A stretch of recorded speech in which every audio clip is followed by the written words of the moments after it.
What's up, guys? Lore here, and I wanted to make a real quick little vloggy sort of thing, I guess, just to let you guys know what's going on with me a little bit, and also address a couple other things. There's been some rumors flying around lately that I want to clear everything up as much as I can, as well as a couple of other little topics that we'll get into. For ease of use and viewing pleasure, I'm going to make some timestamps down in the description below this video here on YouTube. I'm going to make some timestamps so you can jump to different topics depending on what you happen to be interested in. So, let's get started. First thing I wanted to talk about was my rating situation. I know a lot of people have been asking me on Twitter what's going on with your rating. Are you going to be live streaming your raids?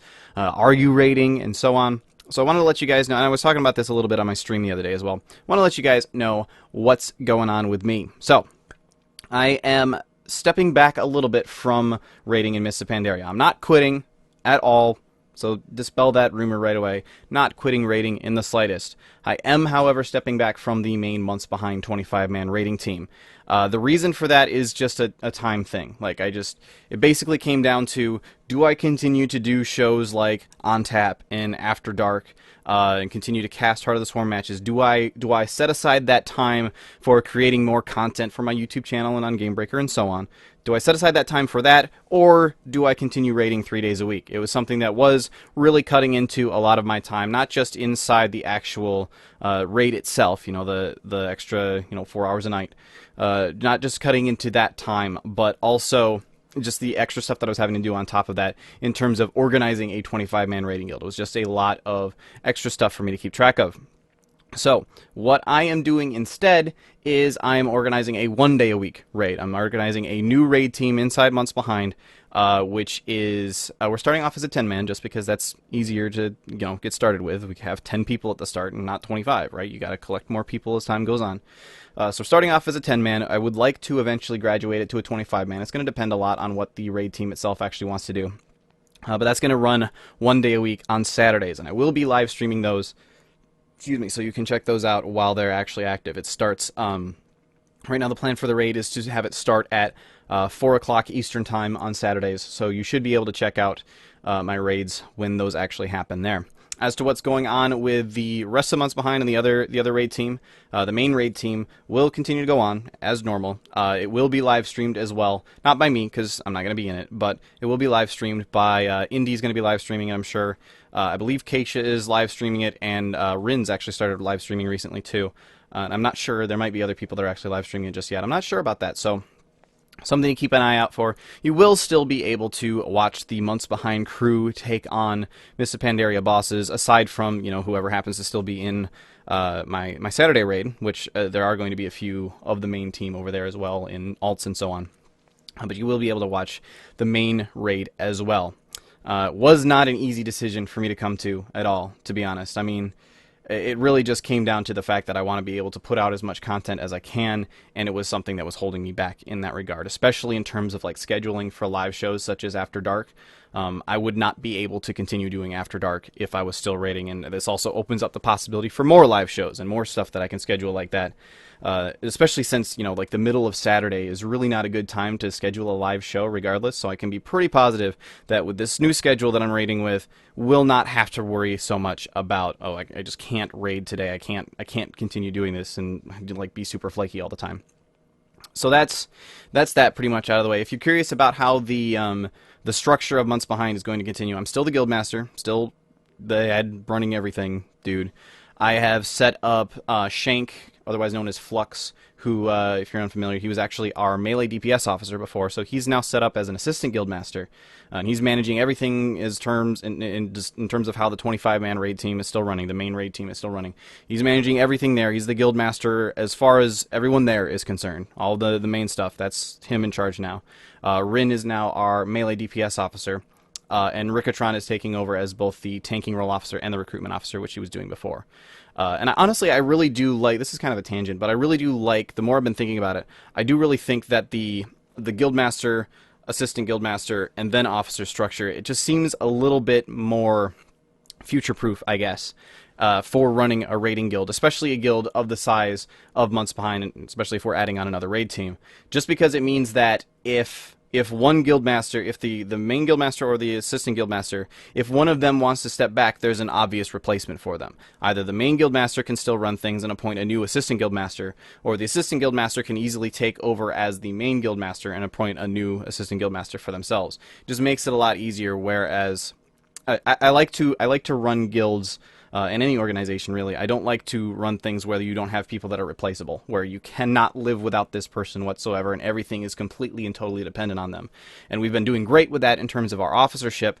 I felt like we were leaning a little bit too heavily, though, on one guildmaster. So that's also part of why I'm remaining as guildmaster as well, because I didn't really have not anything against Shank at all, but I didn't really feel like there was someone who I would want to immediately thrust in the guildmaster position and be like, there you go, that's it, all you now. So this setup, I think, is actually going to work quite well. I'm very, very optimistic for it. And of course, I'm excited to continue raiding on our Saturday raids as well. It's a bit of a major change for me to be moving from a 3-day-a-week schedule down to a 1-day-a-week schedule.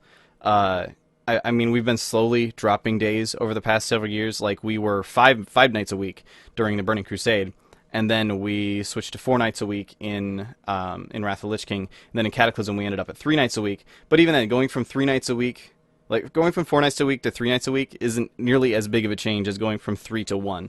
So it's actually kind of an amazing experiment, I think, just to see if we can keep up as a secondary raid team in terms of progression. In order to make sure that, in order to continue progressing through the instance, are we actually going to be able to pull this thing off? It's going to be really, really fun for me to actually try and figure out if it's even feasible. And other side note, we may end up doing some recruiting for that Saturday raid as well. So not doing any recruiting just yet. Don't go posting applications like crazy, but that it would be something to keep an eye out for if you are interested in such a team. All right, that pretty much wraps up the what I'm doing for raiding. And feel free to ask any questions down below too. I'll try to respond to anything as much as I can. One thing moving on from there, it's sort of semi-related. What's going on with TankSpot? What's going on with the TankSpot video guides? Lots of people have been asking about that. I'm still going to be trying to do as much of the video guides as possible. I feel like the normals shouldn't be too big of a deal, and then as long as we can progress into heroic modes properly, I should still be able to get those out. We're going to be doing them a little bit differently this time around. At least my current plan is, as long as I'm able to put out the video guides, as long as I'm able to actually do that, we're going to be going back to the more freeform, just getting the information out there as quickly as possible format, instead of the more involved and like super editing heavy but really slow to put out model that we were doing in at the end of Cataclysm. That just didn't work out really well for us, I don't think. So we're going to go back to just being able to get the information in there, make sure the information is solid, obviously, and get that out as quickly as possible once we actually have been able to down the boss. I just feel like that's a better model for what TankSpot needs to be. That being said, however, we are very much looking for additional authors at TankSpot. I am doing a couple of things behind the scenes. Making it a bit easier for authors to collaborate with each other is one thing. And I'm going to be spotlighting content that authors create on TankSpot is as regularly as possible. In fact, I should have a spotlight coming up very, very soon of a couple of the tank guides that have been written. Actual written guides going to be spotlighted on the front page of TankSpot just to get them some more traffic. So if you are interested in creating content over at TankSpot and, you know, getting people to see your guides and stuff, this is a great way to start getting into, especially if you've ever been interested in doing something like what I do. This is a great way to get your foot in the door to that industry and start getting some eyes on your actual content. So it can be stuff that if you're interested in working directly as and making official guides for TankSpot, we can talk about that. Feel free to get in touch with me regarding that. Email me if you're interested. lore@tankspot.com. Use my tankspot.com email address for that, please. And if you're just interested in being an author and even putting stuff out on your own YouTube channel, I'm completely fine with talking about that a little bit. I would want to make sure that it's something that we would actually want to spotlight, but I would be happy to help promote your own YouTube content as well on TankSpot. So again, something you're going to have to get in touch with me about and talk with me about. Please email me, lore@tankspot.com, if you are interested in any of that. And of course, any author, anyone who's recognized as an author, an official author on TankSpot, will be given author status on the forums, which gets you, not only does it get you donor status, so you're able to get into the donor forums, but it also gets you access to a special author-only forum that we have now, where you can collaborate with some other authors and bounce ideas off of each other and get proofreading on your guides and whatnot. So That's something I'm really excited to be working on, and I really think I really want to get TankSpot back to when it was a really, really strong community. I do feel like in recent years it's sort of turned into, and we do still have a really strong community. Don't get me wrong there. We have a very tight-knit community that's still hanging around, but I feel like the main focus of the site has become Lore's video blog, right? It's just, I'm putting my stuff up on the front page, and, we have Legendary and the BFF report and some of Mike's stuff up there as well, but, I want to get back to when TankSpot was known as the premier place to go if you're a raider, where it's like, okay, you are a raider, you go to TankSpot. I want to get back into that, and the first step to doing that is getting people like you to post your stuff on the forums so that we have something to offer to people. So if you're interested, I want to help promote that and help get more eyes on your content. So please do get in touch with me if you're interested in any of that. All right, let's move on. Next topic. Heart of the Swarm replays. I need them. I need them bad. I need them real bad. I don't know if you guys have noticed, I'm a pretty big StarCraft fan, just saying, pretty big StarCraft fan, and I've been loving casting the Heart of the Swarm matches that I've done so far. It's just a lot of fun. I really want to work hard at, honestly, I want to work hard at becoming a professional caster. It's something that I've been sort of dreaming about for quite a while now, and I think I have an ability for it, and I want to really push hard at doing that. But I need to have replays to get that going. So if you guys are even like a pro or a semi-pro even who just wants to get some more exposure, I'm happy to give you more exposure. Like that's what I can give you. Or even if you're just a guy who plays games and think it'd be cool to see somebody cast one of your matches, I'm totally down with that too. Even if it's like a platinum match, if not like a total walkover match, those are kind of boring to watch, to be honest. But if you're like a platinum player and you have a match where you're like, well, this match was really close and I just barely clinched the win, it was awesome, or I just barely lost and I felt like if I was just a little bit better, I would have won it. Honestly, I think those matches are still interesting to watch. Obviously, the commentary has to be correct and the commentary has to be spot on in terms of making it interesting. But that's my job. If you guys have matches that you think would be interesting to see cast, please send them on my way. Send those to devolore@gmail.com. Use my Gmail address for that one, please. Send me those matches. I really, really want to cast them. And again, any pro matches obviously are really, really good as well. Semi-pro matches, if you're just looking to get into pro gaming and you want to get your name out there.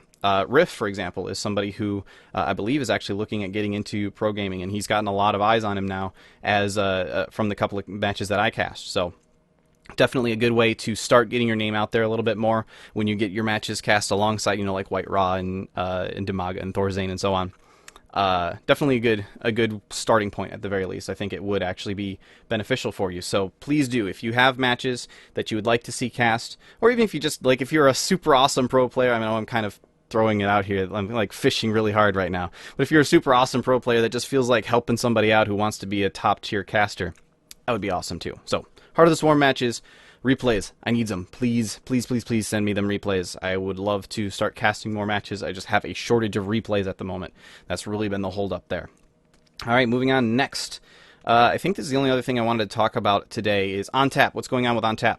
I apologize that it's been a little bit slow coming out. I wanted to get a Borderlands 2 OnTap done, and I actually had one done, and I put it out there, but it turned out to be awful because I forgot. Basically, I forgot that there was a second win mechanic in Borderlands 1. Mostly because Borderlands 2 is a lot more difficult than Borderlands 1, and I kind of just never died in Borderlands 1. It just didn't happen to me very often, not nearly as often as it happens in Borderlands 2, so I ended up pulling down that video. I don't want to have content on my channel. I don't want to make money off of content on my channel that's just bad. Like, if it's bad, I'm going to pull it. End of discussion. If it's not good, I don't want it out there at all. So I pulled that down, and I've just been slow about getting an updated one out, and I apologize for that.